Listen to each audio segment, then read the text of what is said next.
You open your eyes, and before you lies a dusty, neglected neighborhood pitch with worn-out goalposts and torn nets in the corners. This is now your world, and at level 1, as a street footballer and a young kid at the very bottom rung of the academy, you stand at the beginning of this ruthless race. It is 5 in the morning. The sky is still dark. A freezing cold makes your body shiver. Your toes grow numb inside your worn-out boots. And every time you strike the hard-worn ball, that sharp pain beneath your big toenail reminds you where you are, and that you are still a nobody in the world of professional football. Amidst sweat stains blended with the smell of damp soil and freshly cut grass, you bend your back for 6 continuous hours every day, passing against the wall thousands of times, perfecting your first-touch shooting technique, and silently swallowing the harsh screams and humiliating critiques spewing from the academy's relentless coach. Every day brings a dry taste of grass and dust in your mouth. Internal discipline breaks and reshapes you, forcing you to realize that talent is merely a seed.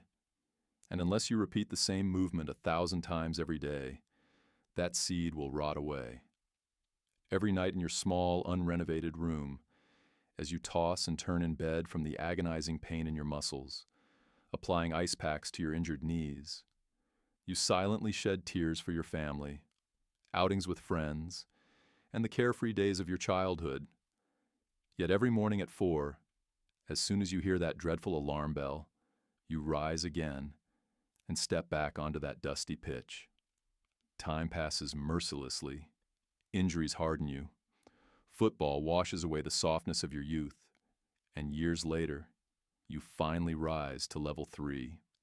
Youth Academy captain and substitute player for the senior team. Now your torn kit is replaced by a crisp, ironed club jersey gleaming with sponsor logos, and you wear the latest model boots. Yet deep down you know that this rank brings no comfort. It is merely the start of a heavier, more daunting mental torture, replacing physical pain. Now you stand within the cold walls of the locker room, surrounded by tactical boards, InStat and Y-Scout analytical screens, and GPS vests measuring heart rate and lactic acid levels. During every training session, your every step, passing accuracy percentage, acceleration metrics, and distance covered are measured down to the centimeter. Late at night under dim lighting, you fix your eyes on screens searching for opponent defenders' weaknesses, tactical positioning errors, and spaces between zones. Your fingers tremble with tension over the elastic bandages wrapped around your knees, and you turn your head 360 degrees before receiving the ball to analyze all movement on the pitch, because a single wrong pass, or a lost ball here, could sentence you forever to the cold seats of the substitute bench. Yet this rank brings more than just responsibility.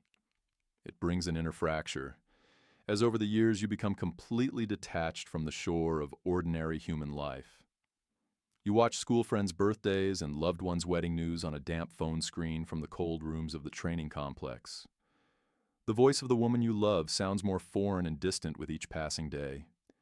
And beneath the roar of thousands of fans on the green grass, you realize how deep an abyss of loneliness you truly inhabit. With every match, that strange void inside you grows a little larger, but you never break your internal discipline. You submerge your emotions into ice baths and march forward. And one day, you find yourself at level 6, first team starter and star player of the national team. The captain's armband on your arm and the number 10 on your back signify the fate of the entire team, millions of fans, and the responsibility of the club's multi-million budget. You completely forget what it means to sleep peacefully. Dark circles deepen under your eyes, and you spend 24 hours a day on strict diets, physiotherapy injections, and constant psychological tension, because every weekend becomes a matter of life and death. In every match, the deafening whistles from the stands, media pressure, and pointless questions at press conferences rest squarely on your shoulders. You fight to stay clean amidst the dirty money games of managers and agents. Even with damaged meniscus and cruciate ligaments, you step onto the pitch under the effect of cortisone and pain-killing injections, knowing that if you miss even a single match, there are hundreds of hungry young players waiting in ambush to take your place. You have become an idol loved by fans, but internally, a robotic machine mercilessly criticized by everyone for every minor mistake. Opposing defenders launch harsh, tackling strikes at your knees and ankles. Your ligaments stretch and tear in every tempestuous match. Your nails bleed, yet you must get up and run as if nothing happened. This dark side of success destroys you completely from within. Chronic acute pain sets in your joints at a young age, and ulcers created in your stomach by steroids and recovery medications cause unbearable agony in moments of stress. While the team celebrates victory in the locker room, you bite into a towel on the physiotherapist's table to refrain from screaming in pain. This invisible weight suffocates you in bed at night, stealing your breath, yet you stay silent and endure, dragged toward the ultimate peak by the endless willpower within you.